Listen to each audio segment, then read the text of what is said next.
श्री शिवाय नमस्तुभ्यम हर हर महादेव। दोस्तों, आप सभी लोग जानते हैं कि 27 सितंबर 2024 यानी शुक्रवार के दिन पितृपक्ष की दशमी तिथि पड़ रही है दोस्तों। और यह वह शुक्रवार है जो पितृपक्ष महीने में पड़ने वाला सबसे बड़ा शुक्रवार दशमी तिथि है, क्योंकि यह पितृपक्ष महीने में पड़ रहा है। और आप सभी लोग जानते हैं कि पितृपक्ष का महीना 18 सितंबर से शुरू होकर 2 अक्टूबर तक चलेगा।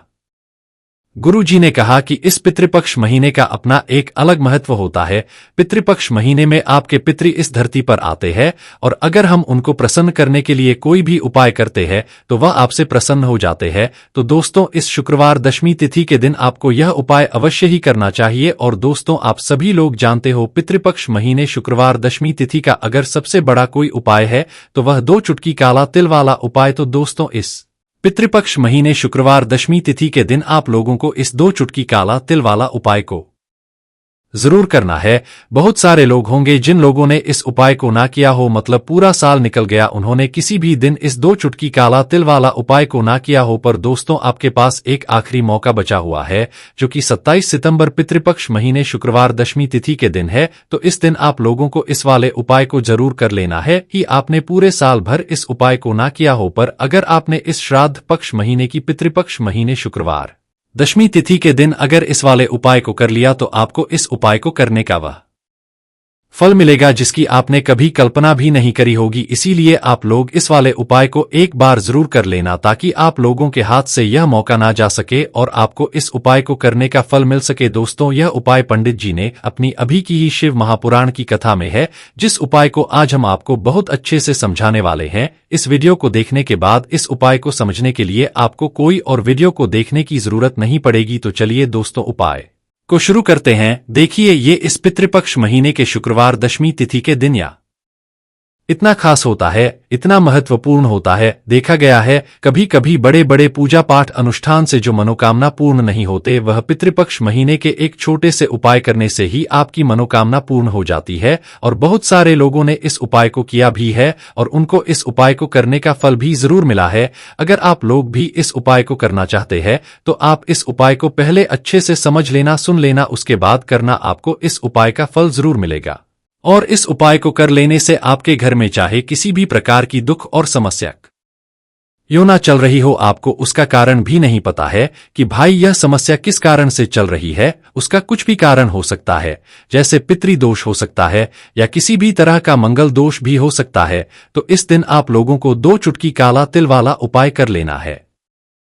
यह एक ऐसा उपाय है जिस उपाय को अगर किसी विशेष दिन पर किया जाए तो भाई उस विशेष दिन का जो है वह तो हमें मिलता ही मिलता है, पर हमने उस दिन पर इस 2 चुटकी काला तिल वाला उपाय को किया है तो हमें उससे भी बड़ा मिलता है और फल बहुत जल्दी मिलता है, क्योंकि आप इस उपाय को बहुत ही बड़े और विशेष दिन पर कर रहे हो। तो चलिए अब उपाय के बारे में बात करते हैं, लेकिन उससे पहले आप लोगों को यह जानना आवश्यक है कि आखिर यह उपाय किस समय करना है, किसको करना है और कैसे करना है। तो चलिए हम आगे आपको वीडियो में एक एक करके बता देते हैं। लेकिन उससे पहले अगर आप लोग हमारे चैनल पर नए हैं तो हमारे चैनल को सब्सक्राइब कर ले और इस वीडियो को लाइक करके कमेंट बॉक्स में श्री शिवाय नमस्तुभ्यम ओम नमः शिवाय जरूर टाइप कर देना। तो दोस्तों, इस 2 चुटकी काला तिल वाला उपाय को हमें इस पितृपक्ष महीने के शुक्रवार दशमी तिथि के दिन कैसे करना है, किसको करना है, किस समय करना है और कहां पर करना है, ये सारे सवालों के जवाब आपको इस वीडियो में मिल जाएंगे। और जो ये वीडियो देखेगा भाई, उसको 2 चुटकी काला तिल वाला उपाय जरूर करना चाहिए, क्योंकि इस दिन काला तिल का भी बहुत ही बड़ा और विशेष महत्व होता है। और जब बात आ जाए 2 चुटकी काला तिल वाला उपाय की तो ये सोने पे सुहागा वाली बात हो जाती है और ये एक बहुत ही बड़ा उपाय हो जाता है इस पितृपक्ष महीने के शुक्रवार दशमी तिथि का। तो अब दोस्तों, इस 2 चुटकी काला तिल वाला उपाय को आखिर करना किसको है, सबसे पहले हम लोग वह बात जान लेते हैं। तो देखो, घर की जो बड़ी माताएं बहनें होती है, उन माताओं बहनों में से कोई एक बड़ी माता बहन इस वाले उपाय को कर सकती है। और दोस्तों, अगर आप चाहें तो अपने घर में से सभी सदस्यों को भी इस उपाय को करवा सकते हैं। अगर किसी व्यक्ति की खुद की कोई मनोकामना है, खुद की कोई दुख और परेशानी है जो कि वह अपने लिए ही करना चाहता है, इस वाले उपाय को तो वह खुद अपने लिए भी कर सकता है। बाकी अगर कोई घर में से ऐसा है जो कि अपने पूरे घर परिवार की सुख और शांति के लिए यह वाला उपाय करना है, तो भाई वह भी कर सकता है। उसमें भी कोई दिक्कत वाली बात नहीं है। कहने का मतलब ये है कि इस उपाय को हर एक सदस्य भी कर सकता है और पूरे घर परिवार के सदस्य के लिए घर की बड़ी माताओं बहनों में से कोई एक माता बहन भी कर सकती है। माताएं बहनें अगर घर में उपस्थित ना हो या वह यह वाला उपाय ना कर पा रही हो तो फिर घर का कोई बड़ा सदस्य भी इस 2 चुटकी काला तिल वाला उपाय को कर सकता है, चाहे फिर वह पुरुष ही क्यों ना हो। उसमें कोई भी दिक्कत वाली बात नहीं है। उसके बाद में दोस्तों जो अगला प्रश्न निकल कर आता है वह यह आता है इस उपाय को लेकर कि आखिर इस उपाय को हमें किस समय करना है। सुबह के समय करना है कि शाम के समय करना है? तो देखो, इस वाले उपाय को आप लोग सुबह के समय भी कर सकते हो और शाम के समय प्रदोष काल में भी कर सकते हो। अब अगर आप पूछो कि भाई साहब उत्तम समय कौन सा रहेगा इस 2 चुटकी काला तेल वाला उपाय को करने का, तो हम आपसे बस यही कहेंगे कि इस उपाय को आप सुबह के समय करेंगे तो ज्यादा बेहतर होगा। बाकी अगर शाम के समय भी करेंगे तो भी अच्छा होगा, उसमें कोई भी दिक्कत वाली बात नहीं है। तो अब दोस्तों जो अगली सबसे बड़ी और महत्वपूर्ण बात आती है वह यह आती है कि सुबह अगर हम उपाय को करेंगे तो हमें कितने बजे से ले कितने बजे तक के बीच में करना है, और शाम के समय में करेंगे तो हमें कितने बजे से लेकर कितने बजे के बीच में करना है। तो देखो, सुबह जितनी जल्दी हो सके आप उपाय को करने की कोशिश करना। बाकी अगर किसी कारणवश लेट भी हो जाओ, थोड़ी देर भी हो जाए, तो 10 या 11 बजे तक भी आप उपाय कर लेना, पर 12 बजे से ज्यादा देरी ना हो। ठीक है, इस बात का ध्यान रखना।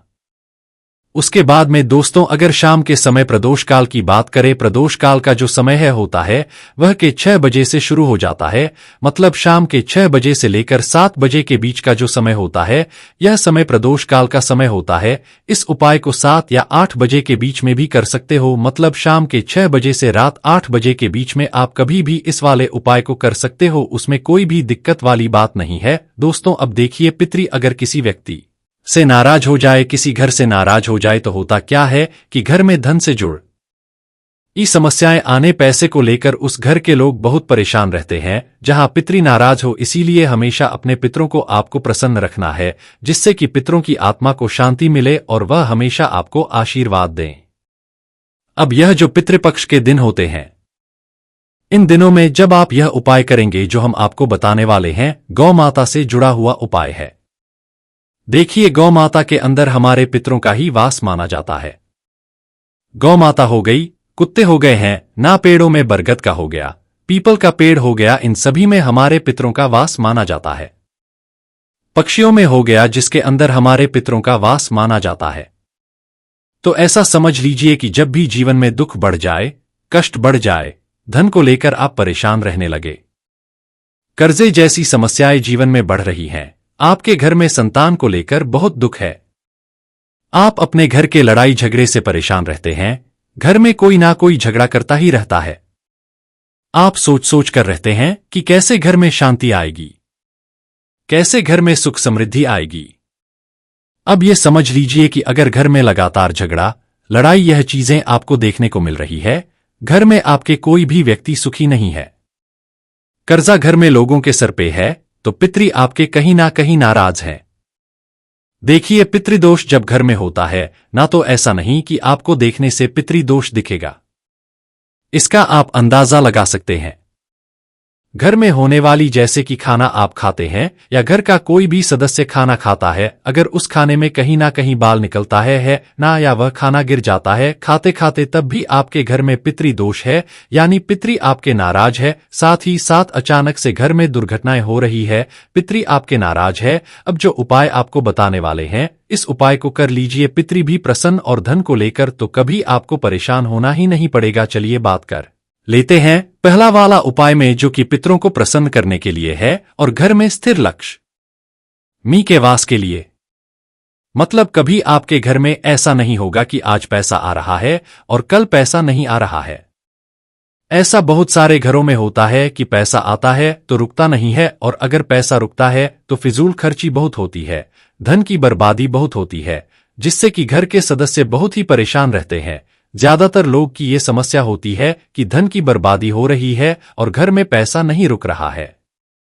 अगर आपके साथ भी ऐसा है तो बिल्कुल से आपको यह उपाय सुनना चाहिए और इसे पितृपक्ष में जरूर करना चाहिए। देखिए, आपको यहां पर क्या करना है कि काला तिल लेना है। काला तिल पितरों को सबसे प्रिय होता है। आपको क्या करना है, 2 से 3 चुटकी काला तेल लेना है और आपको लेना है यहां पर एक मिट्टी का दीपक। उसके अंदर आपको तेल डालना है या फिर सरसों का तेल भी आप डाल लें। अगर आपके पास तिल का तेल ना हो तो इसी के अंदर आपको 2 से 3 चुटकी काला तेल डालना है। और यह दीपक आपको कहां लगाना है? यह दीपक आपको लगाना है अपने घर के मुख्य द्वार पर। जैसे ही आप पितृपक्ष में यह उपाय करेंगे, मुख्य द्वार पर दीपक लगाएंगे, अपने पितरों से क्षमा याचना करेंगे, मां लक्ष्मी का ध्यान करेंगे, श्री हरि विष्णु का ध्यान करेंगे। ऐसा समझ लीजिए कि स्थिर रूप से मां लक्ष्मी आपके घर में आएंगी। कभी ऐसे घर को छोड़कर मां लक्ष्मी नहीं जाती है जिस घर के मुख्य द्वार पर दीपक जलाया जाता है। देखिए, दीपक तो मुख्य द्वार पर आपको हमेशा जलाना चाहिए, क्योंकि मां लक्ष्मी प्रतिदिन भ्रमण पर निकलती है शाम के समय, और जिस घर के द्वार पर दीपक जला होता है हमेशा ऐसे घर में ही मां लक्ष्मी का वास होता है। हमेशा ऐसे घर में मां लक्ष्मी आती है और फिर ऐसे घर को छोड़कर नहीं जाती है। दूसरी चीज की तिल का जो महत्व होता है ये बहुत ही ज्यादा बढ़ जाता है। पितृपक्ष में तो पितृपक्ष में तिल के तेल का दीपक जलाते हैं, या फिर आप सरसों के तेल का दीपक जो जला रहे हैं उसी में आपने 2 चुटकी तेल डाल लिया, तो ऐसा समझ लीजिए कि फिर आपके पितृ आपसे प्रसन्न होते हैं और कभी ऐसे घर पर कोई दुख कोई संकट नहीं आता है। पैसे को लेकर तो पैसे की समस्याओं को दूर करना है, बैंक बैलेंस को है, और अपने घर में सुख समृद्धि दिलानी है, क्लेश दूर करना है ना, तो ये बहुत ही उत्तम उपाय है। पितृपक्ष में जितने ज्यादा दिन ये उपाय कर लेंगे ना, उतना बहुत ही ज्यादा ऐसा समझ लीजिए कि लाभ ही लाभ आपको यह उपाय देगा। चलिए अब बात कर लेते हैं अपने दूसरे उपाय की। जो लोग कहते हैं कि भाग्य ही साथ नहीं देता, जीवन में दुख ही दुख लिखे हैं, हर तरफ से जीवन में दुख आ रहे हैं, कष्ट आ रहे हैं, पैसों की समस्या आ रही है, घर में बीमारियां प्रवेश कर रही है, घर का लड़ाई झगड़ा बंद नहीं हो रहा है ना, बैंक बैलेंस नहीं बढ़ रहा है, कारोबार बिल्कुल चल नहीं रहा है, तो सारी तरह की समस्याएं आपके जीवन से दूर करते हैं महादेव, जो कि देवों के भी देव है। अब महादेव अगर किसी को आशीर्वाद दे दे और इनकी कृपा जिसको मिल जाए उसके जीवन में कभी कोई संकट आने ही नहीं देते हैं। अब आपको बता दे कि जो उपाय आपको बताने वाले हैं पितृ भी प्रसन्न हो जाएंगे। कुंडली में अगर दोष है, कोई वास्तु दोष है, वह भी दूर हो जाएगा और महादेव ऐसा आशीर्वाद आपको देंगे कि जीवन में कभी कोई संकट कोई दुख नहीं आएगा। सबसे बड़ी बात, अगर काम आपका बिगड़ता है, कोई भी काम करने जाते हैं बार बार बिगड़ जाता है, तब तो यह उपाय आपको जरूर से करना चाहिए। 2 चुटकी काला तेल लेना है, 1 लोटा जल लेना है, अपने घर का ही जल लेना है। बस यह चीज ध्यान रखें, 2 चुटकी काला तेल डालेंगे और यह लोटा या पात्र जो आपने लिया है अपने घर से जल जिसमें भरा है, 2 चुटकी तिल डालकर महादेव की शिवलिंग पर आपको यह जल अर्पित करना है। अब यह उपाय जो व्यक्ति पितृपक्ष में करता है उसकी कुंडली में अगर कोई दोष है वो दूर हो जाता है, भाग्य में दुख लिखे हैं वो दूर हो जाते हैं, कोई मनोकामना पूरी नहीं हो रही है मनोकामना पूरी हो जाती है, पितृ भी अगर नाराज है ना तो पितृ भी प्रसन्न हो जाते हैं। और देवों के महादेव जो है ना, कभी आपके जीवन में कभी आपके धन पर कोई संकट नहीं आने देते हैं, हमेशा आपके जीवन में आपके घर में सुख समृद्धि सब कुछ आती है। आप अपने जीवन में बहुत आगे जाते हैं जब इस उपाय को करते हैं। सच्ची श्रद्धा से करेंगे तो उपाय सफल होगा और इसका चमत्कार आपको थोड़े दिनों के अंदर ही अपने जीवन में देखने को मिल जाएगा। तो महादेव की कृपा प्राप्त करना ऐसा समझ लीजिए कि आने वाली पीढ़ियां सुखी सुख देखती हैं जो उनकी कृपा प्राप्त कर लेता है। तो कोशिश करें कि महादेव को प्रसन्न करें और इस उपाय को सच्ची श्रद्धा से करें। महादेव अपने भक्तों के जीवन में कभी कोई दुख और संकट नहीं आने देते हैं और फिर आपके पितृ हमेशा प्रसन्न रहते हैं। जब आप इस उपाय को करते हैं, चलिए अब बात कर लेते हैं अपने तीसरे उपाय की। तो जो हमारी गौ माता होती है, इनमें 33 कोटि देवी देवताओं का वास भी होता है और हमारे पितरों का वास भी माना जाता है। अब आपको करना क्या, जिस दिन भी आप अपने घर में पितृपक्ष में अपने पितरों को प्रसन्न करने के लिए उपाय करते हैं ना, जो भी आप उनको खाने में देते हैं, आपको क्या करना है कि अपने घर में मान लीजिए आप पूरी बनाते हैं या खीर बनाते हैं, आपने पूरी लेनी है, खीर लेनी है या गुड़ भी आप यहां ले सकते हैं, और उस पूरी पर रखकर आपको गौ माता को जरूर से पूरी और खीर निकालनी है या पूरी और गुड़ निकालना है और खिलाना है, क्योंकि बहुत सारे लोग जो गौ माता को नहीं खिलाते, जैसे मान लीजिए पक्षी को रख दिया है, ना को रख दिया और फिर गौ माता को नहीं खिलाया, ऐसा बिल्कुल नहीं करना है। आपको पितृपक्ष में कोशिश करें कि आप गौ माता को गुड़ रोटी या फिर गुड़ पूड़ी जो भी आप अपने घर में बनाते हैं, सबसे पहले आपको गौ माता को खिलाना चाहिए। कभी आपके पी आपसे नाराज नहीं रहेंगे, पितृ हमेशा प्रसन्न रहते हैं और कभी पितृ दोष की वजह से आपके जीवन में धन को लेकर आप परेशानियों का सामना नहीं करना पड़ता है। पैसों की कमी कभी उस घर में नहीं आती है जिस घर के पितृ प्रसन्न रहते हैं। देखिए बहुत बार ऐसा होता है कि अच्छा खासा काम भी बिगड़ जाता है, व्यापार खराब होने लगता है, तो कहीं ना कहीं पितृदोष की वजह से भी ऐसी घटनाएं होती है। इसलिए कोशिश करें कि इस बार चाहे एक बार ये उपाय आप करें, अगर ज्यादा बार कर लेते हैं तब तो बहुत उत्तम है। जितने ज्यादा दिन आप पितृपक्ष में ये उपाय करेंगे कि गौ माता को गुड़ रोटी या गुड़ पूड़ी खिलाएंगे, हरी घास खिला देते हैं, तो ऐसा समझ लीजिए कि पितृ इतने प्रसन्न हो जाएंगे कि कभी जीवन में दुखों को आने नहीं देंगे। तो हमेशा प्रयास करें कि आप गौ माता से जुड़ा हुआ यह उपाय जरूर करें। तो दोस्तों, इस दिन आप लोगों को यह एक चुटकी काले तिल वाला उपाय जरूर करना चाहिए, जो कि पंडित जी ने अपनी अभी की ही कथा में यहां पर बताया हुआ है। तो दोस्तों, इस उपाय को आपको कैसे करना है, कब करना है, कहां पर करना है और उपाय को करते समय आपको किन किन बातों का ध्यान रखना है, ये 7 जानकारी हम आपको इस वीडियो में देंगे। तो चलिए दोस्तों, वीडियो में आगे बढ़ते हैं। देखिए यह दिन इतना खास होता है, इतना महत्वपूर्ण होता है। देखा गया है कभी कभी बड़े बड़े पूजा पाठ अनुष्ठान से जो मनोकामना पूर्ण नहीं होती है, वह आज 27 सितंबर 2024 शुक्रवार के दिन छोटे से उपाय करने से ही आपकी सभी मनोकामना पूर्ण हो जाती है। और बहुत सारे लोगों ने इस उपाय को किया भी है, उनको इस उपाय को करने का फल भी जरूर मिला है। अगर आप लोग भी इस उपाय को 27 सितंबर 2024 शुक्रवार के दिन करना चाहते हैं, तो आप इस उपाय को पहले अच्छे से समझ लेना, सुन लेना, उसके बाद करना। आपको इस उपाय का फल जरूर मिलेगा और इस उपाय को करने से आपके घर में चाहे किसी भी प्रकार की दुख और समस्या क्यों ना चल रही हो, आपको उसका कारण भी नहीं पता है कि भाई ये समस्या किस कारण से चल रही है, उसका कुछ भी कारण हो सकता है, जैसे पितृ हो सकता है या किसी भी तरह का मंगल दोष भी हो सकता है, और भी बहुत तरह के दोष होते हैं, कुछ भी हो सकता है। पर आपको इस उपाय को करने के लिए अपने दोष को पता लगाने की भी जरूरत नहीं है। 27 सितंबर 2024 के दिन यहां पर पितृपक्ष शुक्रवार के दिन इस एक चुटकी काले तिल वाला उपाय को आप लोगों को कर लेना है। दोस्तों, अब हम समझते हैं इस वाले उपाय को हमें करना किस समय है। तो सबसे पहली बात दोस्तों, हम समझते हैं कि ये एक चुटकी काले तिल वाला उपाय करना किसको है। तो देखिए यहां पर सीधी सी बात है कि ये एक चुटकी काले तिल वाला उपाय जो है, ये किस लिए किया जा रहा है, ये मनोकामना को पूर्ण करने के लिए किया जा रहा है, या आपके जीवन में जो दुख और परेशानियां हैं उनको दूर करने के लिए किया जा रहा है, या आपका कोई बड़ा काम है जो कि नहीं हो पा रहा है, आप उसके लिए इस उपाय को कर सकते हो। तो सीधी सी बात यह है कि आप अपनी किसी प्रकार की मनोकामना के लिए इस वाले उपाय को कर सकते हो। तो यह उपाय वह व्यक्ति कर सकता है जिस व्यक्ति को अपनी किसी भी प्रकार की मनोकामना भगवान शिव जी से पूर्ण करवानी हो। और अगर कोई भी माताएं बहनें जो है अपने घर की सुख और शांति के लिए, घर में धन समृद्धि को बढ़ाने के लिए यह वाला उपाय करना चाहती है, तो घर की जो बड़ी माताएं बहनें होंगी वह इस एक चुटकी काले तिल वाले उपाय को विशेष रूप से करें, क्योंकि माताएं बहनें घर की लक्ष्मी होती है और जब घर की लक्ष्मी कोई विशेष उपाय करती है तो उसका फल ही बहुत जल्दी मिल जाता है और बहुत बड़ा होकर मिलता है। अन्यथा इस उपाय को कोई भी व्यक्ति कर सकता है, चाहे वह बड़ा हो, चाहे वह छोटा हो, चाहे वह बच्चा हो। जिस व्यक्ति को यह एक चुटकी काले तिल वाला उपाय समझ आ गया, वह व्यक्ति इस एक चुटकी काले तिल वाले उपाय को शुक्रवार दशमी के दिन जरूर करें, क्योंकि उसको इस उपाय को फल बहुत ही जल्दी जाएगा। क्योंकि 27 सितंबर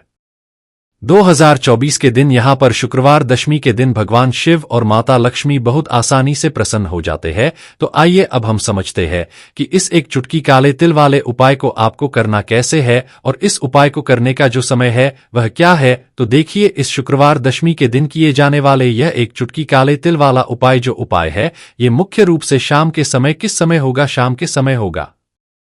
आपको कोशिश यही करनी है कि शाम के समय हम इस एक चुटकी काले तिल वाला उपाय को कर लें।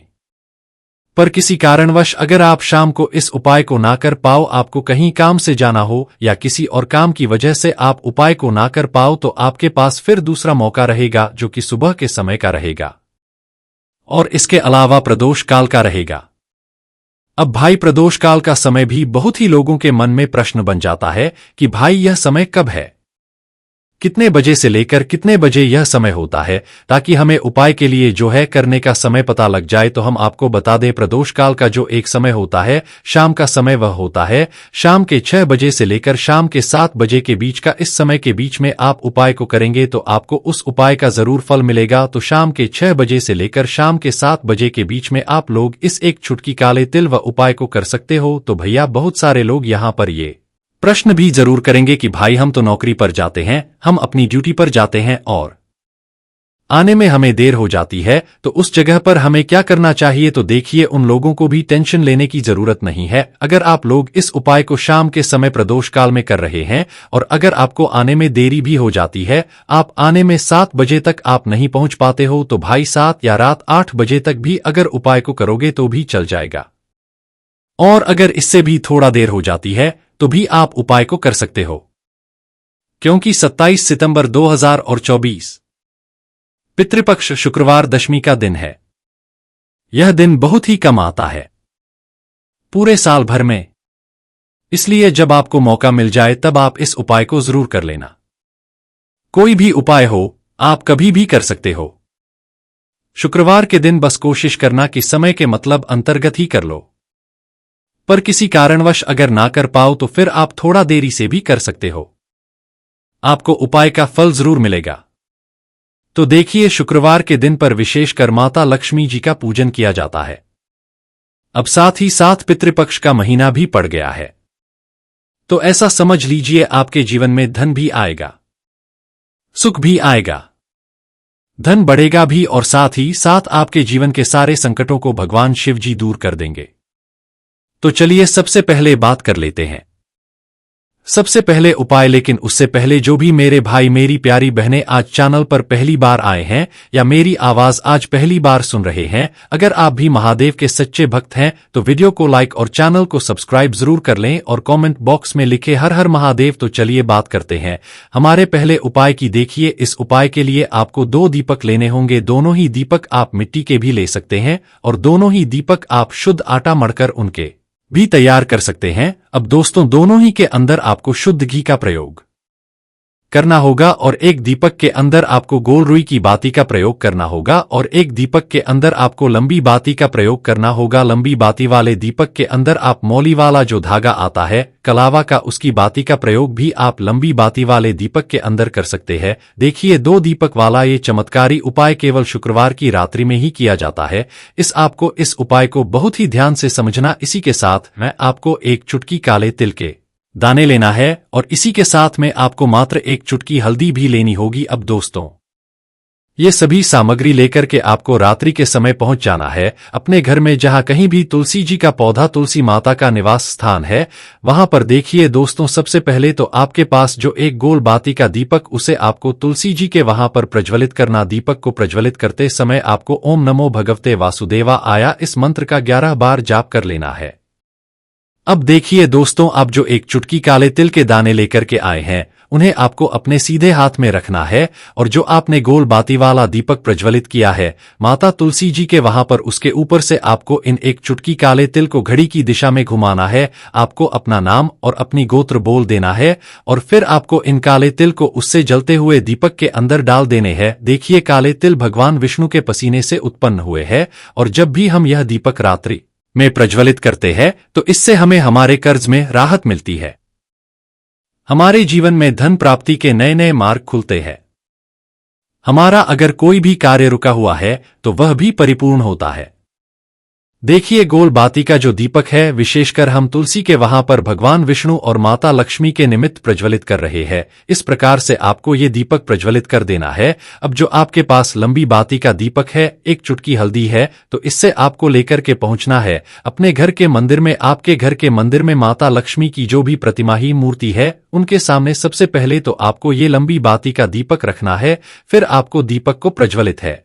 दीपक को प्रज्वलित करते समय आपको महालक्ष्मी इस मंत्र का जाप करते रहना है। अब दोस्त, तो आपके पास जो एक चुटकी हल्दी है, उसे आपको अपने सीधे हाथ में रखना है और इस एक चुटकी हल्दी को आपको उस दीपक के ऊपर से 11 बार घड़ी की दिशा में घुमाना है और आपको महालक्ष्मी मंत्र का जाप करते रहना है। और इस एक चुटकी हल्दी को आपको उसे दीपक के अंदर डाल देना है। देखिए, एक चुटकी हल्दी वाला जो दीपक है, आपके जीवन से दुर्भाग्य को समाप्त करता है। माता लक्ष्मी की आपको कृपा प्राप्त करवाएगा, धन प्राप्ति के आपके जीवन में नए नए मार्ग बनाएगा। देखो, अगला उपाय है, वो भी बहुत ज्यादा खास है। तीनों उपाय को आप जरूर सुनना, क्योंकि जो आपको अच्छा लगे वो उपाय आप कर सकते हैं। देखिए, इस उपाय के लिए आपको 2 हरी इलायची लेनी होगी। हरी इलायची आपको साबुत लेनी है, खंडित नहीं होनी चाहिए। इसी के साथ में आपको मात्र थोड़ा शहद लेना है। शहद आपको मात्र आधा चम्मच या फिर उससे भी कम ले लेना है। और इसी के साथ में आपको एक दीपक ले लेना है। दीपक आप चाहे तो मिट्टी का भी ले सकते हैं और आप चाहे तो शुद्ध आटा मढ़कर उसका दीपक भी आप तैयार कर सकते हैं। इस दीपक के अंदर आपको मौली का जो धागा आता है, कलावा का, उसकी बाती का प्रयोग करना होगा। यानी कि इस दीपक के अंदर आपको लाल रंग की बाती का प्रयोग करना होगा और इस दीपक के अंदर आपको शुद्ध घी का प्रयोग करना होगा। अब ये सारी सामग्री लेकर के आपको अपने घर में जो भी मंदिर है वहां पर पहुंच जाना है और आपको माता लक्ष्मी के किसी भी स्वरूप के सामने बैठ जाना है। अगर माता लक्ष्मी की फोटो है, माता लक्ष्मी की प्रतिमा है, तो उनके सामने आपको बैठ जाना है। अगर माता पार्वती की प्रतिमा है तो उनके सामने आपको बैठ जाना है, यानी कि किसी भी माता के स्वरूप के सामने आपको बैठ जाना है। अब के सबसे पहले तो आपको माता रानी के सामने सी चावल की ढेरी बना देनी है, यानी कि सी अक्षत के दाने आपको माता रानी के सामने रखना है। उसके बाद आप जो एक दीपक लेकर के गए हैं, उस दीपक को आपको उन्हीं चावल के दानों के ऊपर रख देना है और फिर इस दीपक को आपको माता रानी के सामने प्रज्वलित कर देना है। देखें, इस दीपक को प्रज्वलित करते समय आपको ओम महालक्ष्मी नमः इस मंत्र का लगातार जाप करते रहना है। दीपक को प्रज्वलित करने के बाद आप जो 2 हरी इलायची लेकर के है, उसमें से एक हरी इलायची को तो आपको उसी दीपक के अंदर डाल देनी है और वहीं पर आपको कम से कम 21 बार ओम महालक्ष्मी नमः इस मंत्र का जाप कर लेना है। अब आपके पास जो शहद है और एक हरी इलायची है, उसे सीधे आपको लेकर के पहुंच जाना है भगवान शिव के मंदिर में। पूज्य गुरुजी ने बताया है कि यह उपाय आपको सिर्फ और सिर्फ शाम के समय ही करना होगा। शाम को जब भी सूर्यास्त का समय होता है, तो उस समय आपको ये उपाय करना है। लेकिन सबसे पहले तो आपके पास जो एक हरी इलायची है, उसे आपको उस शहद के अंदर अच्छे से डुबो देना है, यानी कि शहद का लेपन उसे हरी इलायची के ऊपर चारों तरफ आपको कर देना है। अब यह जो शहद से युक्त हरी इलायची है, इससे आपको भगवान शिव के शिवलिंग पर अर्पित कर देनी है और आपको वो श्री शिवाय नमस्तुभ्यम इस मंत्र का लगातार जाप करते रहना है। फिर इसके बाद आपको एक लोटा जल भी अपने साथ लेकर, तो यह एक लोटा जल भी आपको धीरे धीरे शिवलिंग पर समर्पित कर देना है और आपको श्री शिवाय नमस्तुभ्यम इस मंत्र का जाप करते रहना है। फिर इसके बाद आपको अपने घर आ जाना है। इस प्रकार से आपको ये उपाय कर लेना है। तो चलिए दोस्तों, जान लेते हैं गुरुजी द्वारा बताए गए दूसरे उपाय के बारे में। देखिए, इस उपाय के लिए आपको लेना है 11 चावल के दाने। गुरुजी ने कहा है चावल के दाने खंडित नहीं लेने हैं, बिल्कुल साबित होने चाहिए। उसके साथ में है एक बेलपत्र। बेलपत्र का भी एक नियम है, अगर आपके पास बेलपत्र नहीं है तो आप शिवलिंग से उठाकर उसको पुनः शुद्ध जल से धोकर इस्तेमाल कर सकते हैं। इस प्रकार आपको बेलपत्र लेना है। इसके बाद आपको एक लोटा जल लेना है। अब ये सब सामग्री लेकर आपको जाना है महादेव के मंदिर में। देखो, अब आपको उत्तर साइड में खड़े हो जाना है और सबसे पहले आपको एक बेलपत्र अपने हाथ पर और 11 चावल दाने रखकर शिवलिंग के ऊपर अपना नाम और गोत्र बोलते हुए समर्पित कर देना है और ओम नमः शिवाय श्री शिवाय नमस्तुभ्यम का लगातार जाप करना है। अब आपको जो एक लोटा जल साथ में लेकर आए थे, उसे धीरे धीरे बेलपत्र और चावल दाने के ठीक ऊपर आपको समर्पित करते जाना है। और शिव पुराण के मूल मंत्र श्री शिवाय नमस्तुभ्यम का 11 बार जाप करना है और अपनी मनोकामना बोलते जाना है। देखो, बस छोटा सा उपाय करना है, देखना एक दिन आपके सब काम बनने लग जाएंगे।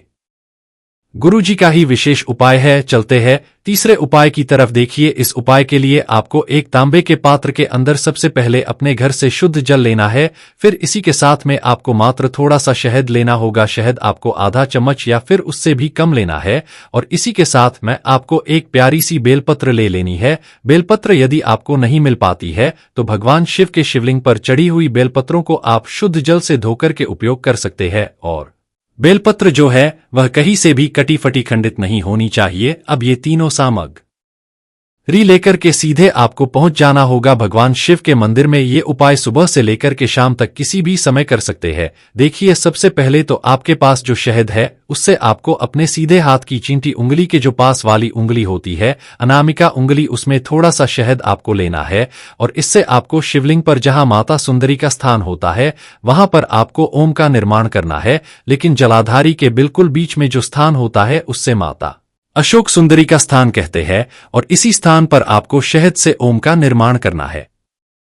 अब दोस्तों, आपके पास जो एक बेलपत्र है उससे आपको अपने सीधे हाथ की हथेली पर रखना है और महादेव से आपको अपनी विशेष मनोकामना, आपके जीवन में जो भी संकट चल हैं, जो भी समस्याएं चल रही हैं, जो भी जीवन में दुर्भाग्य बना हुआ है, आप अपने किसी भी कार्य में सफल नहीं हो पा रहे हैं, तो जिस भी प्रकार की आपकी समस्या है उसे दूर करने के लिए आपको महादेव से प्रार्थना कर लेनी है। और फिर यह जो एक बेलपत्र है इससे आपको शिवलिंग पर माता अशोक सुंदरी वाले स्थान पर समर्पित कर देनी है। देखिए, जहां पर आपने ओम का निर्माण किया है उसी के ऊपर आपको ये बेलपत्र भी समर्पित कर देनी। देखिए, बेलपत्र की चिकनी साइड का हिस्सा शिवलिंग से स्पर्श होगा और इसकी जो डंडी है वो आपको जलाधारी की ओर रखनी है। पत्ती वाला भाग शिवलिंग की तरफ रहेगा। इसी प्रकार से आपको यह बेलपत्र समर्पित कर देनी है। अब दोस्तों, आपके पास जो एक जल का पात्र है उसमें से थोड़ा सा जल तो आपको बेलपत्र की जो आगे वाली पत्ती है उस पर आपको समर्पित करना है और आपको श्री शिवाय नमस्तुभ्यम इस मंत्र का जाप कर लेना है।